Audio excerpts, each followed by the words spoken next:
Did you know that one architect wanted to demolish Paris and replace it with this? It is just one example of the bizarre history of modern architecture.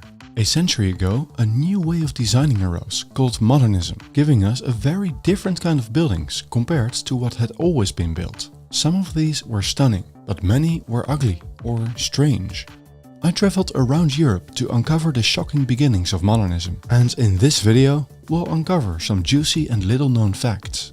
We'll look at the dystopian plans for Paris, the fascist futurists of Italy, to an esoteric cult at the Bauhaus in Germany, involving garlic paste. We'll even discover an almost religious tendency these movements share, one that explains why their buildings are so different and minimalist. So join us on this journey and let's dive right in. I'm walking in a new district of Paris on a rainy day. The district is called Boulogne-Billancourt, which was built over the last decades and is now an area that many urbanists, like in the Netherlands, like to take as an example for what they design.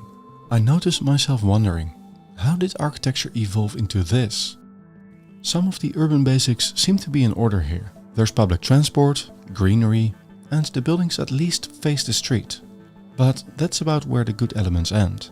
Because it's not the most beautiful place. The buildings and facades are minimalist and look incoherent and chaotic. And they are already aging badly.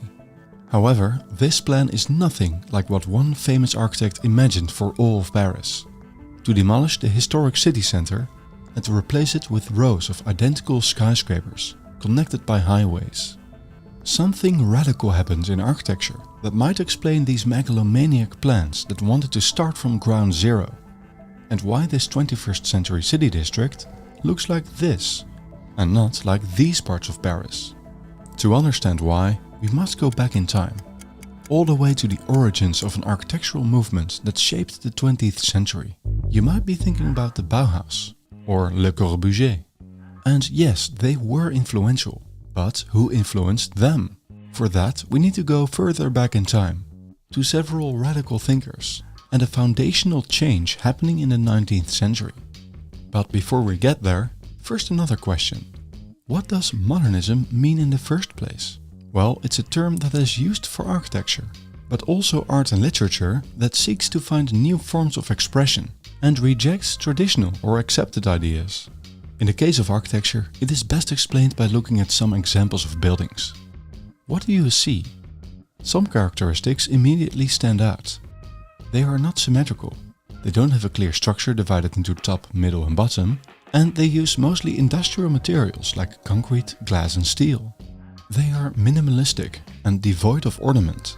They are designed in a fundamentally different way than everything that came before, and that is on purpose. Because modernism, by definition, needs to be innovative. It needs to change and shake up the status quo. But why though? The modernist movement was in many ways a reaction to the past and to the new circumstances brought forth by the Industrial Revolution.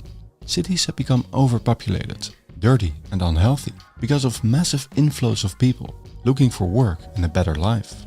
The darkness and dirt of the industrial cities awakened a desire in people for clean air, light and space, and to solve the health problems in the cities.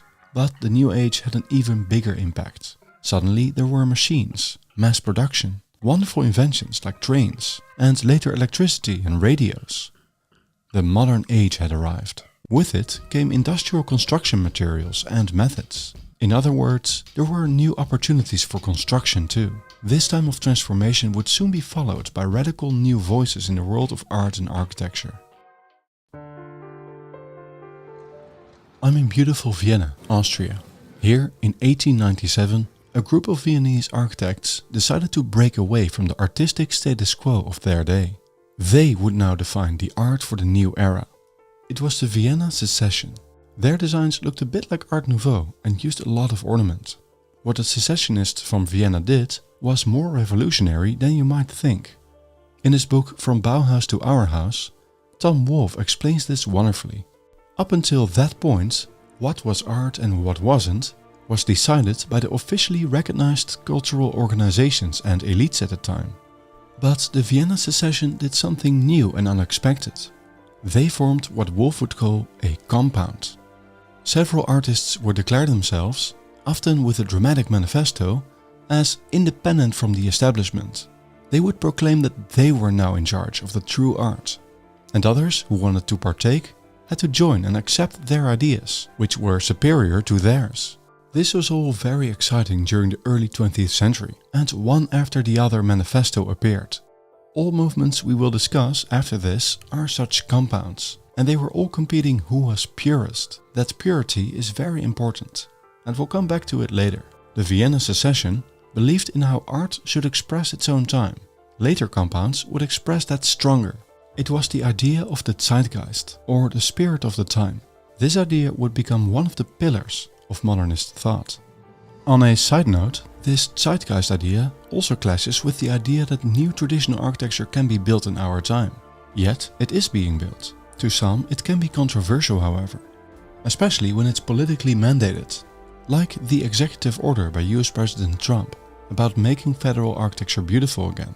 It's an issue that divides the world of architecture, but also public opinion. And in today's media landscape, it's sometimes hard to get a nuanced view of reality amidst all the sensationalism. For this reason, I like to use ground news, because they help to get a balanced view of publications, so that we can stay better informed about all sides of the story.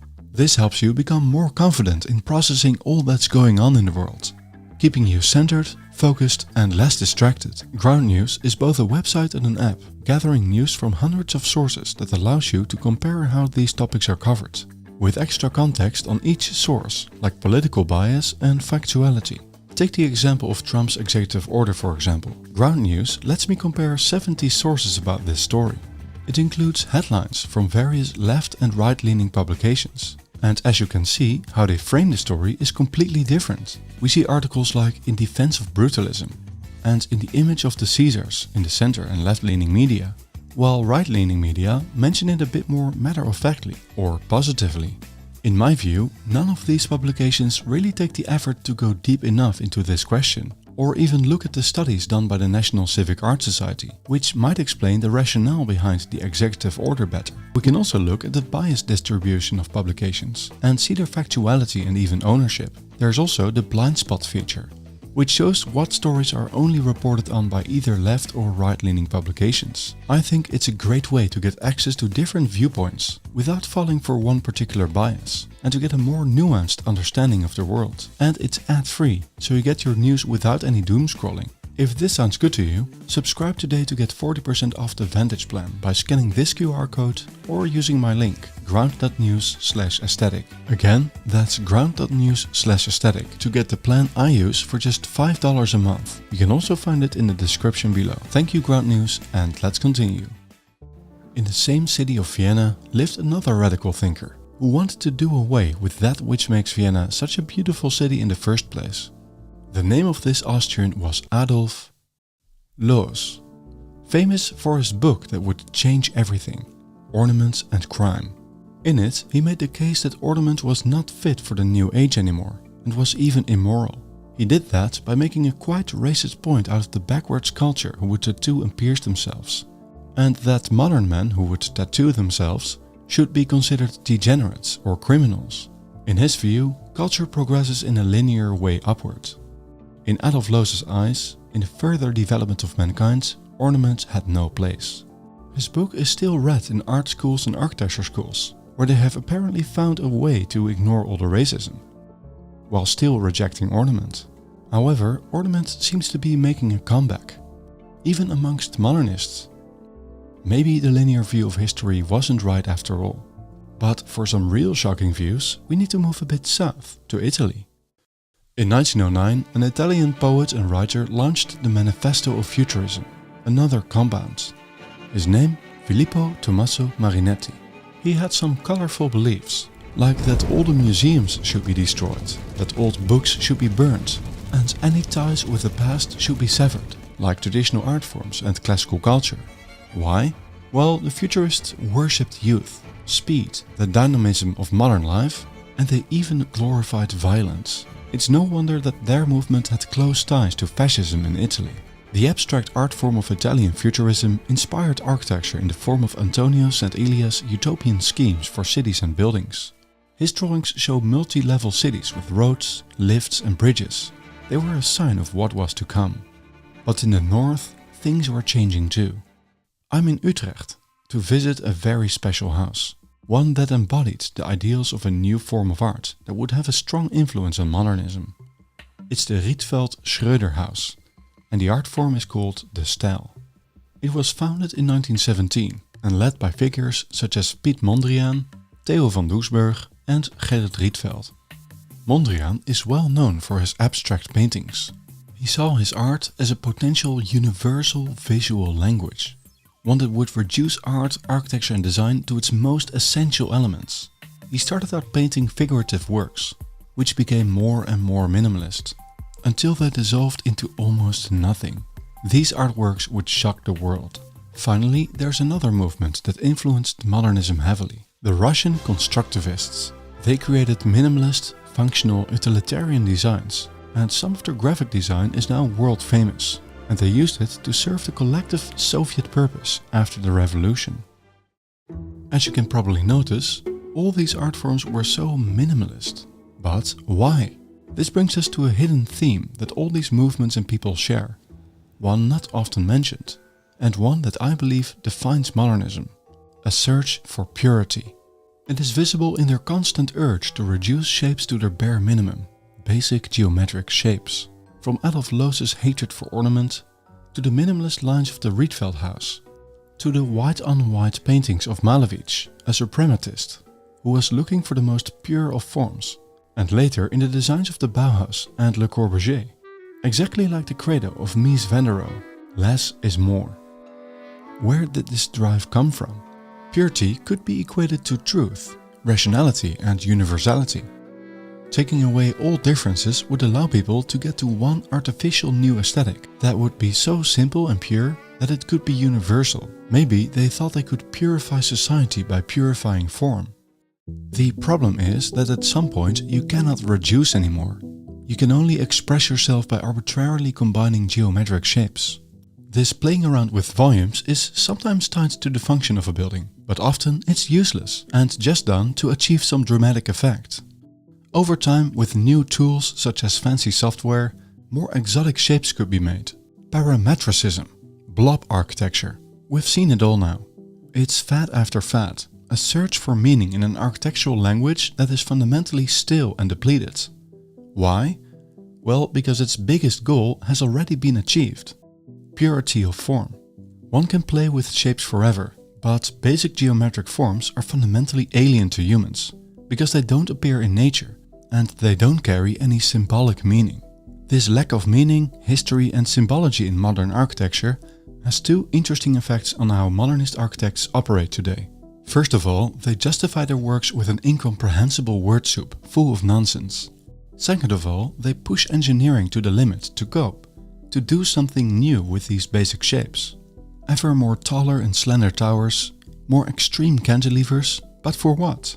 Ultimately, the answer seems to be fame and recognition, but only amongst their peers, because most people don't really care about these buildings, or they actively despise them. And this lack of meaning and emptiness, ladies and gentlemen, is why I believe that modernism and minimalism is, after 100 years, finally on its way out. Although cheap ugly boxes will continue to be built, for obvious reasons. But I digress.